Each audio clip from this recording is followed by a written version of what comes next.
लक्ष्य the goal achiever.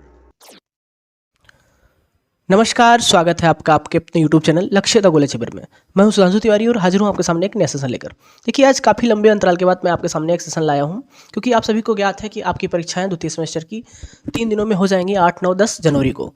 तो उसी के क्रम में आज से हम शुरू करेंगे प्रीवियस ईयर के जितने भी पेपर आए हैं द्वितीय सेमेस्टर के, उन सभी को सॉल्व करेंगे, जिससे कि आपकी तैयारी और अच्छे से हो पाए। तो आज उसी क्रम में हम लेकर आए हैं आपके सामने वर्तमान भारतीय समाज एवं प्रारंभिक शिक्षा का प्रश्न पत्र, जो 2022 में पूछा गया था।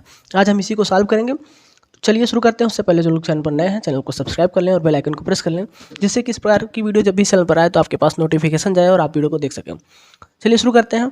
2022 में जो आया था वर्तमान भारतीय समाज एवं प्रारंभिक शिक्षा का प्रश्न पत्र, पहला प्रश्न था हमने पहला प्रश्न, शिक्षा एक त्रिमुखी प्रक्रिया है, ये कथन किसका है? आपके ऑप्शन है जॉन ड्यूबी, अरस्तु, एडम्स या सुकरात। तो शिक्षा जो है एक त्रिमुखी प्रक्रिया है, ये कथन है जॉन ड्यूबी का, यानी पहला वाला ऑप्शन आपका सही है। शिक्षा एक त्रिमुखी प्रक्रिया है। इन्होंने कहा था कि शिक्षा के मुख्य रूप से 3 अंग होते हैं। एक होता है अध्यापक, दूसरा होता है विद्यार्थी, तीसरा होता है पाठ्यक्रम। तो यानी इन तीनों के बीच में समन्वय स्थापित करना ही शिक्षा है। तो शिक्षा एक त्रिमुखी प्रक्रिया है, ये कथन था जॉन ड्यूबी का। बढ़ते हैं अगले प्रश्न की तरफ। अगला प्रश्न है, शिक्षा का प्रमुख उद्देश्य है। शिक्षा का प्रमुख उद्देश्य शारीरिक विकास, मानसिक विकास, सर्वांगीण विकास या सावैंगिक विकास। तो शिक्षा का जो प्रमुख उद्देश्य होता है वो सर्वांगीण विकास होता है, यानी इन सभी को विकसित करना। आपका शारीरिक विकास, मानसिक विकास और सावैंगिक विकास, ये सभी सर्वांगीण विकास के अंतर्गत आते हैं। तो शिक्षा का प्रमुख उद्देश्य होता है सर्वांगीण विकास करना। अगला प्रश्न है, प्रश्नोत्तर विधि के जनक कौन है? आपके ऑप्शन है सुकरात, प्लेटो, अरस्तु या प्रोवेल। तो देखिए, सुकरात जो है ये प्रश्नोत्तर विधि के जनक थे। इन्हें जो है प्रश्नोत्तर विधि का जनक कहा जाता है, सुकरात को। अब अगले प्रश्न की तरफ। अगला प्रश्न है, शिक्षण को रोचक एवं प्रभावशाली बना देती है। आपके ऑप्शन है चित्रकला, विज्ञान, शिक्षण में प्रयुक्त युक्तियां या लेखन कला। तो अगर शिक्षण को रोचक एवं प्रभावशाली बनाने की बात करें तो शिक्षण में जो युक्तियां प्रयुक्त होती हैं ये सभी शिक्षण को रोचक एवं प्रभावशाली बना देती हैं, यानी इसी वाला ऑप्शन आपका सही है, तीसरा। अगला प्रश्न है आपके सामने, बुनियादी शिक्षा किस दार्शनिक से संबंधित है? आपके ऑप्शन है प्लेटो, महात्मा बुद्ध, रविन्द्रनाथ टैगोर या महात्मा गांधी। तो बुनियादी शिक्षा की अगर बात करें तो ये महात्मा गांधी से संबंधित है। महात्मा गांधी ने वर्धा सम्मेलन जो हुआ था उसमें बुनियादी शिक्षा को लेकर कुछ बातें कही थी, इसलिए बुनियादी शिक्षा महात्मा गांधी से संबंधित है। अगले प्रश्न की तरफ बढ़ते हैं। अगला प्रश्न है, विश्व जल दिवस कब मनाया जाता है? आपके ऑप्शन है 17 फरवरी, 11 फरवरी, 22 मार्च या 8 जून। तो अगर बात करें विश्व जल दिवस की तो ये 22 मार्च के महीने मनाया जाता है। तीसरा वाला ऑप्शन आपका सही है, 22 मार्च को विश्व जल दिवस मनाया जाता है। 7वां प्रश्न है, पाठशाला को एक बाग, शिशु को पौधा व शिक्षक को माली किसने कहा है? आपके ऑप्शन है रूसो, जॉन ड्यूबी, मारिया मॉन्टेसरी या फ्रोबेल। तो अगर आपको फ्रोबेल की परिभाषा याद हो तो इन्होंने ही कहा था पाठशाला एक बाग होता है, शिशु पौधा होता है व शिक्षक वहाँ का माली होता है विद्यालय का। बढ़ते हैं अगले प्रश्न की तरफ। अगला प्रश्न है, दिवास्वप्न नामक पुस्तक के रचनाकार कौन है? आपके ऑप्शन है स्वामी विवेकानंद, राधाकृष्णन, गिजुभाई बधेका या रूसो। तो अगर हम बात करें दिवास्वप्न पुस्तक की तो ये पुस्तक है गिजुभाई बधेका की। तीसरा वाला ऑप्शन आपका सही है। इनकी कई पुस्तकें हैं, लगभग 14 पुस्तकें हैं और जो पूछी जाती हैं, तो ये बहुत ही इंपॉर्टेंट प्रश्न है, आप लोग याद रखिएगा, गिजुभाई बधेका। बढ़ते हैं अगले प्रश्न की तरफ। अगला प्रश्न है, घर पर दी जाने वाली शिक्षा कहलाती है। देखिए, शिक्षा 2 प्रकार की होती है, एक औपचारिक होती है, अनौपचारिक होती है। जो औपचारिक शिक्षा होती है वो विद्यालय शिक्षा होती है, क्योंकि उसको सब पूर्व निर्धारित होता है औपचारिक शिक्षा का। और अनौपचारिक शिक्षा कहीं भी आपको प्राप्त हो सकती है, किसी भी व्यक्ति से, वातावरण से या आपके दोस्त से, घर परिवार से, तो वो आपका जो है अनौपचारिक शिक्षा कहलाती है। तो यानी घर परिवार की जो शिक्षा होगी वो आपकी अनौपचारिक शिक्षा कहलाएगी। अगला प्रश्न है आपका, प्रत्येक वस्तु जो प्रकृति है अच्छी है परंतु मनुष्य के हाथों में खराब हो जाती है, ये किसकी परिभाषा है? आपके ऑप्शन है प्लेटो, अरस्तु, रूसो या फ्रोबेल। तो देखिए, रूसो का कहना था कि जो कुछ भी है प्रकृति की देन है और प्रकृति में ही मिल जानी है। यानी अगर जो बच्चा है, अगर उसे हम 12 वर्ष तक प्रकृति के साथ रखें तो उसका विकास बहुत अच्छे से होगा। तो इन्होंने, रूसो ने कहा था कि प्रत्येक वस्तु जो प्रकृति अच्छी है वो मनुष्य के हाथ में आते ही खराब हो जाती है। आगे बढ़ते हैं अगले प्रश्न की तरफ। प्रोजेक्ट पद्धति किस दर्शन की प्रमुख विधि मानी जाती है? तो आपके ऑप्शन है यथार्थवाद, प्रकृतिवाद, आदर्शवाद या प्रयोजनवाद। तो अगर बात करें प्रोजेक्ट पद्धति की तो ये प्रयोजनवाद, यानी चौथा वाला जो ऑप्शन है आपका, प्रयोजनवाद की प्रमुख विधि मानी जाती है प्रोजेक्ट पद्धति। बढ़ते हैं, मूल प्रवृत्ति सिद्धांत किस दर्शन पर आधारित है? आपके ऑप्शन है प्रकृतिवाद, आदर्शवाद, यथार्थवाद या सांख्य दर्शन। तो मूल प्रवृत्ति की अगर बात करें तो ये प्रकृतिवाद पर आधारित है या हम कह सकते हैं अगर आपका ऑप्शन प्रकृतिवाद ना रहे तो उसे हम यथार्थवाद भी कह सकते हैं, लेकिन यहाँ पे जो है अगर प्रकृतिवाद रहेगा तो हम इस ऑप्शन पे जाएंगे। मूल प्रवृत्ति जो है प्रकृति से संबंधित होती है, इसलिए प्रकृतिवाद पर आधारित है। बढ़ते हैं अगले प्रश्न की तरफ। अगला प्रश्न है, मूल्य हमारे व्यवहार को क्या करते हैं? आपके ऑप्शन है दर्शित, प्रेरित करते हैं, नियंत्रित करते हैं, उपयुक्त सभी। तो मूल्य जो होते हैं ये हमारे व्यवहार को दर्शित भी करते हैं, प्रेरित भी करते हैं, नियंत्रित भी करते हैं, यानी ये सभी करते हैं। तो उपयुक्त सभी आपका ऑप्शन हो जाएगा। मूल्य हमारे व्यवहार को उपयुक्त, तीनों ऑप्शन जो हैं वो आपके सही हैं, यानी उपयुक्त सभी होगा। मकतब क्या होता है? मकतब शब्द किस स्तर की शिक्षा से संबंधित है? तो अगर हम बात करें मकतब शब्द की तो ये जो है प्राथमिक स्तर की शिक्षा से संबंधित है। मुस्लिम समुदाय की जो प्राथमिक स्तर की शिक्षा होती है उसे मकतब कहा जाता है, यानी पहला वाला ऑप्शन आपका सही रहेगा। आदर्शवाद श्रेष्ठ योगदान किस क्षेत्र में है? आदर्शवाद का जो श्रेष्ठ योगदान है वो किस क्षेत्र में है आपको ये बताना है। आपके ऑप्शन है शिक्षण विधि में, उद्देश्य में, पाठ्यक्रम में या बालक में। तो आदर्शवाद का सबसे श्रेष्ठ योगदान है वो उद्देश्य में है, यानी बी वाला ऑप्शन आपका सही रहेगा। अब बढ़ते हैं अति लघुत्तरीय प्रश्नों की तरफ। यहाँ से आपके अति लघुत्तरीय प्रश्न शुरू हो गए। देखिए पहला प्रश्न है, रूसो का जन्म कब और कहाँ हुआ था? अगर हम रूसो की जन्म की बात करें तो रूसो का जन्म आप लोग याद रखिएगा 28 जून को हुआ था 1712 ईस्वी में। ये जिनेवा में हुआ था, स्विट्जरलैंड जिनेवा में 28 जून 1712 ईस्वी में हुआ था रूसो का जन्म।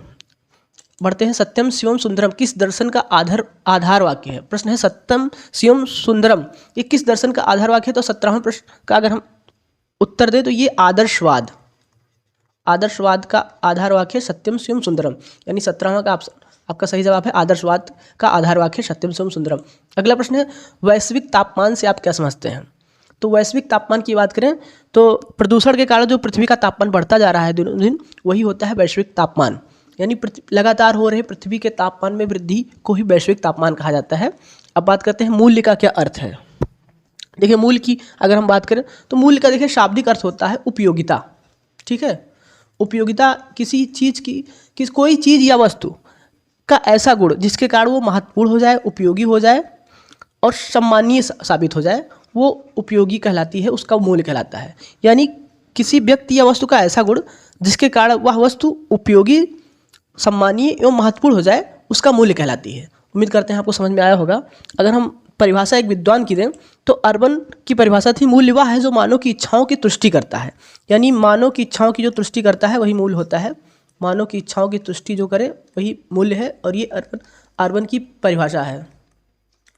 तो मूल्य का अर्थ आप लोगों ने समझा। अब बढ़ते हैं अगले प्रश्न की तरफ। पर्यावरण शब्द किन दो शब्दों से मिलकर बना है? देखिए पर्यावरण शब्द परि प्लस आवरण से मिलकर बना है। परि का अर्थ होता है चारों ओर, और आवरण का अर्थ होता है ढका हुआ, यानी वो चीज़ जो हमें चारों ओर से घेरे हुए है वही पर्यावरण कहलाती है। परिधन आवरण से मिलकर बना हुआ है पर्यावरण। अब बढ़ते हैं अगले प्रश्न की तरफ। स्वामी विवेकानंद के बचपन का नाम क्या था? देखिए बहुत ही अच्छा प्रश्न है, 21वां प्रश्न और कई बार पूछा जा चुका है। तो इनका नाम था नरेंद्र नाथ। स्वामी विवेकानंद का जो बचपन का नाम था ये था नरेंद्र नाथ दत्त। याद रखिएगा आप लोग, नरेंद्र नाथ दत्त जो है स्वामी विवेकानंद के बचपन का नाम था। अगला प्रश्न है, विश्व जनसंख्या दिवस कब मनाया जाता है? इंपॉर्टेंट प्रश्न है, कई बार पूछा जा चुका है। तो विश्व जनसंख्या दिवस जो है मनाया जाता है, ये मनाया जाता है आपका 11 जुलाई को। विश्व जनसंख्या दिवस जो है 11 जुलाई को मनाया जाता है। अब देखिए शिक्षा का सार्वभौमिकरण 23वां प्रश्न है। 23वां प्रश्न है, शिक्षा के सार्वभौमिकरण का अर्थ बताइए। तो शिक्षा के सार्वभौमिकरण का अर्थ है कि किसी निश्चित स्तर तक शिक्षा का वह निश्चित स्तर जो सभी के लिए निःशुल्क एवं जरूरी हो, वो शिक्षा का सार्वभौमिकरण कहलाता है। यानी किसी निश्चित स्तर तक सभी लोग वर्गों के लिए जो शिक्षा निःशुल्क हो और सबके लिए ज़रूरी हो, वो जो है शिक्षा का सार्वभौमिकरण कहलाता है। जैसे 6 से 14 साल तक के बच्चों के लिए जो है शिक्षा का सार्वभौमिकरण किया गया है, यानी जो 6 से 14 साल तक के बच्चे कक्षा 1 से 8 तक अपनी प्रारंभिक शिक्षा कहीं भी पूरी कर सकते हैं, और ये इनके लिए ज़रूरी होती है, और ये जो है मूल अधिकार के अंतर्गत भी आती है 6वें संविधान संशोधन के द्वारा। तो यही शिक्षा का सार्वभौमिकरण। बौद्ध शिक्षा क्या है? तो बौद्ध शिक्षा की बात करें तो बौद्ध शिक्षा का उद्देश्य था मोक्ष की प्राप्ति करना, और बौद्ध शिक्षा ये सभी वर्ग के लोगों के लिए आसानी से उपलब्ध थी। जन सामान्य वर्ग के लिए बौद्ध शिक्षा थी, तो वह शिक्षा जो सभी वर्गों के लिए, जन सामान्य के लिए आसानी से उपलब्ध थी, बौद्ध शिक्षा कहलाती थी। इसका उद्देश्य था सर्वांगीण विकास करना और मोक्ष की प्राप्ति करना, और ये बौद्ध काल में दी जाती थी, इसलिए इसे बौद्ध शिक्षा कहा गया। शिक्षा के सामान्य उद्देश्य बताइए। देखिए शिक्षा के सामान्य उद्देश्य की अगर हम बात करें तो चारित्रिक विकास करना, आप ये बना के लिख सकते हैं, चारित्रिक विकास, नैतिक विकास, सर्वांगीण विकास, ये सभी जो शिक्षा के जो है आपके उद्देश्य हैं। और मानवीय मूल्यों के प्रति जागरूक करना, राष्ट्रीय चेतना की भावना, ये सभी जो है शिक्षा के सामान्य उद्देश्य हैं। आप लोग इसे लिख सकते हैं। बढ़ते हैं अगले प्रश्न की तरफ। औपचारिक शिक्षा की एक विशेषता बताइए। देखिए, औपचारिक शिक्षा यानी जो विद्यालय शिक्षा होती है, ये पूर्व निर्धारित होती है। इसमें जो है सब कुछ निर्धारित होता है। एक निश्चित पाठ्यक्रम पढ़ना होता है, एक निश्चित अध्यापक पढ़ाता है और उसमें निश्चित समय पे परीक्षा होती है। तो ये पूर्व निर्धारित होती है। सबसे खास विशेषता यही है औपचारिक शिक्षा की, ये सभी पूर्व निर्धारित होती हैं और एक बंद परिवेश में दी जाती हैं। इसे विद्यालय शिक्षा भी कहते हैं। और बढ़ते हैं अगले प्रश्न की तरफ। शिक्षा के प्रभावी कारकों के नाम बताइए। देखिए, शिक्षा के अगर हम प्रभावी कारक के बारे में बात करें तो शिक्षा के प्रभावी कारक जो है, देखिए, बालक की पृष्ठभूमि, बच्चे का बैकग्राउंड क्या है, उसके माता पिता की आर्थिक स्थिति क्या है, ठीक है, उसका वातावरण, पारिवारिक माहौल क्या है, विद्यालयी वातावरण कैसा है, उसका बच्चे के प्रति जो है अध्यापक का व्यवहार कैसा है, बच्चे की इच्छा शक्ति कैसी है, ये सभी जो है शिक्षा को प्रभावी करने वाले कारक हैं। तो उम्मीद करते हैं शिक्षा के प्रभावी करने वाले कारक आपको समझ में आ गए। यानी बच्चे की इच्छा शक्ति, बच्चे का पारिवारिक पृष्ठभूमि, पाठ्यक्रम, विद्यालय वातावरण, अध्यापक का बच्चे के प्रति व्यवहार, ये सभी शिक्षा को प्रभावित करने वाले कारक हैं। अब अगर बात करें 28वें प्रश्न की, जनसंचार के हमें साधन बताने हैं। तो जनसंचार के जो साधन है आपके टेलीविज़न हो गए, रेडियो हो गया, समाचार पत्र हो गए, पत्रिकाएँ हो गई, ये सभी जो है जनसंचार के साधन हो गए। 4 लिखने थे आपके, तो ये 4 हो गए। बात करते हैं प्रदूषण का अर्थ लिखते हुए इसके प्रकार बताइए। तो देखिए, प्रदूषण, जैसे प्रदूषण का शाब्दिक अर्थ होता है खराबी। यानी प्रदूषण की अगर हम बात करें तो ये दूषण में अगर प्रा अवयव लगा दें तो दूषण का मतलब होता है शुद्ध रूप। अगर उसमें प्रा अवयव जोड़ दिया जाता है तो ये खराब, इसका मतलब हो गया खराब। यानी वह चीज़ जो खराब हो या हानि पहुंचाए प्रदूषण कहलाती है। यानी वह कोई भी कारण जिसके कारण हमारे जीवन के जो उपयोगी तत्व हैं, चाहे आपका पानी हो, हवा हो या मिट्टी हो, ये दूषित हो जाए तो यही प्रदूषण कहलाता है। इसके प्रकार होते हैं वायु प्रदूषण, मृदा प्रदूषण, जल प्रदूषण।